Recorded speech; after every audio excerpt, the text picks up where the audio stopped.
जय श्री राम दोस्तों, हिंदुत्व की पुकार में आपका स्वागत है। कैसे हैं आप सब? आशा करता हूं कि स्वस्थ होंगे, मस्त होंगे। दोस्तों बीबीसी डॉक्यूमेंट्री में पीएम मोदी की भूमिका पर सवाल उठा रहे हैं विपक्षी दल, तो उसके बारे में आज हम स्टेप बाय स्टेप जानेंगे।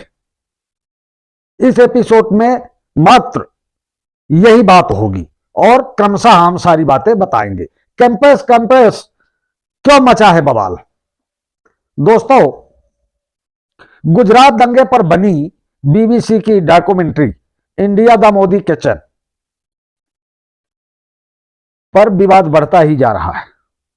कोलकाता के वाम दलों के छात्र संगठन एसएफआई ने शुक्रवार 27 जनवरी की शाम को प्रेसिडेंटी विश्वविद्यालय में इसकी स्क्रीनिंग का ऐलान किया है।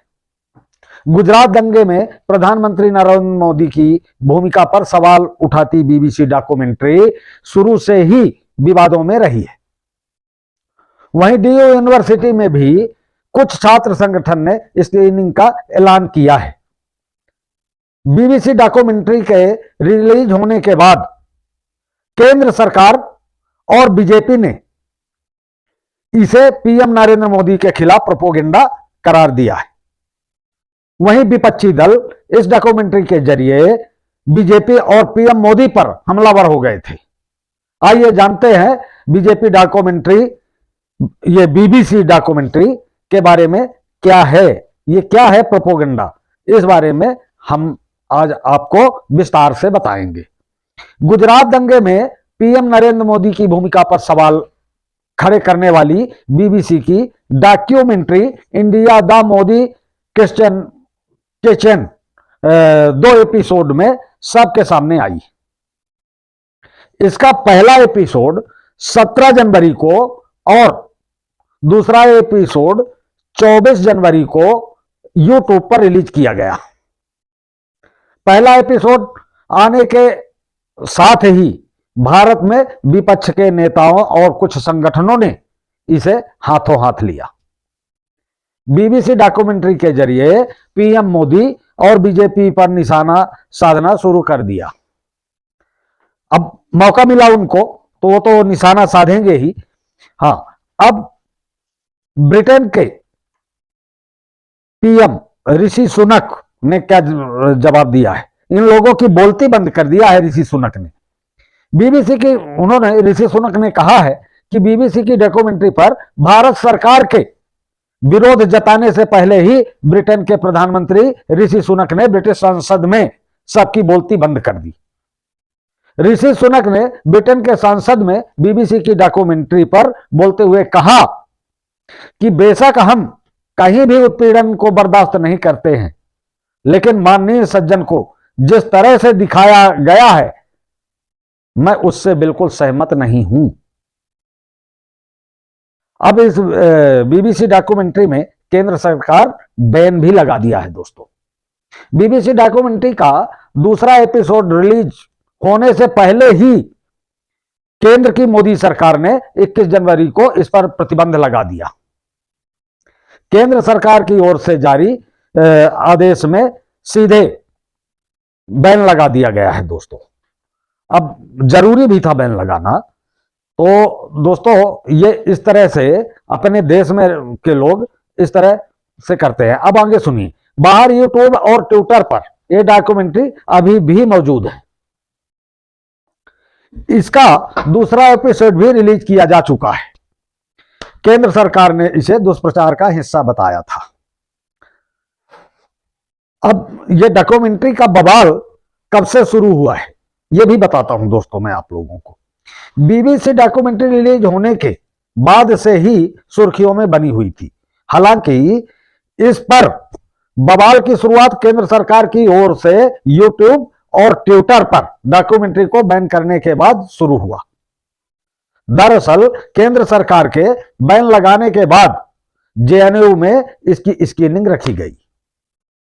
आरोप लगाया गया कि स्क्रीनिंग रोकने के लिए एबीवीपी के कार्यकर्ताओं ने पत्थरबाजी और मारपीट की। अच्छा, ये बैन होने के बाद विपक्षी नेताओं ने गुस्सा भी जताया है दोस्तों।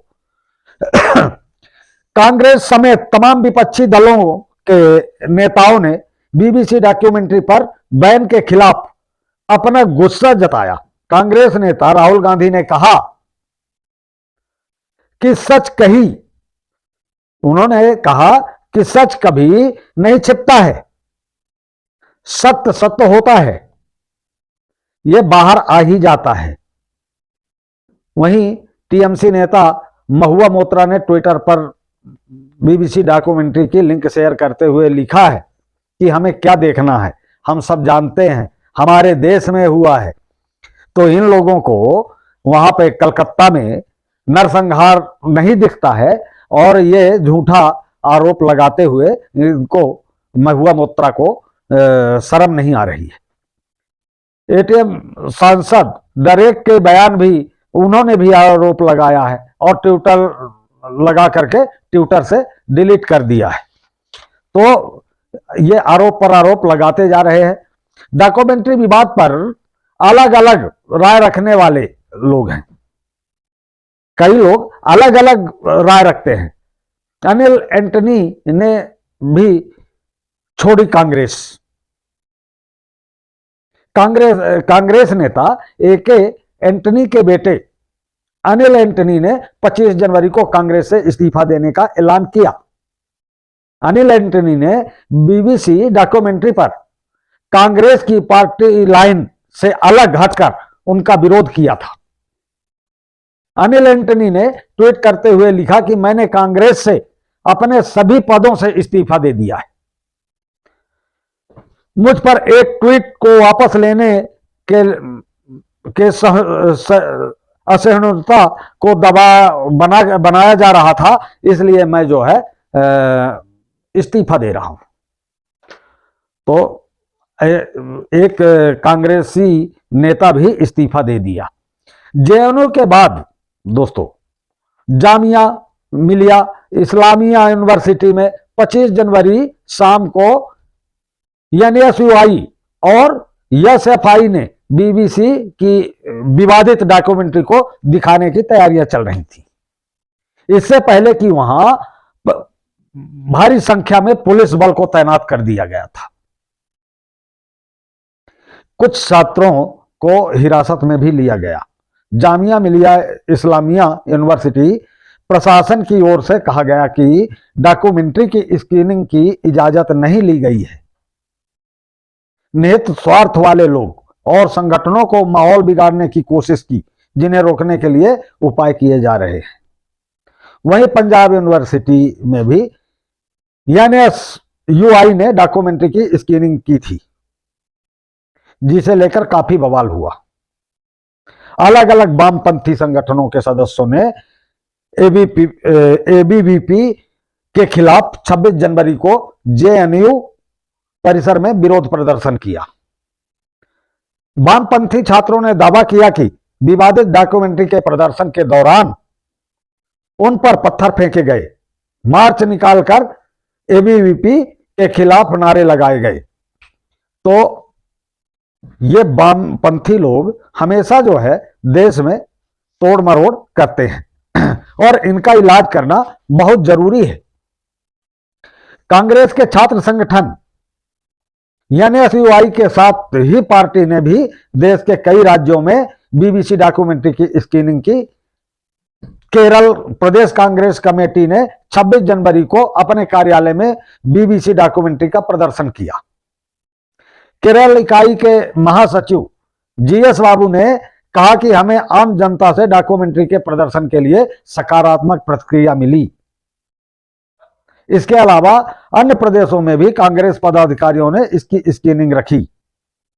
गोवा और केरल के राज्यों ने बताया कि दुर्भावनापूर्ण काम हुआ है वहां पे। बीबीसी डॉक्यूमेंट्री पर गोवा के राज्यपाल पीएस श्रीधरन पिल्ले ने कहा कि यह भारत के खिलाफ षड्यंत्र है। उन्होंने कहा कि यह डॉक्यूमेंट्री प्रधानमंत्री का चरित्र हनन, देश के खिलाफ हमले, उनके अपमान और दुर्भावनापूर्ण कृत्य के समान है। उन्होंने कहा इस हमले में प्रधानमंत्री पर हमला भारतीय न्यायपालिका के लिए भी चुनौती है। उसने इस मामले गुजरात दंगे पर नजर रखी है और इससे प्रधानमंत्री को जोड़ने का सवाल नहीं है। प्रधानमंत्री को जोड़ने का सवाल नहीं है, उन्होंने कहा।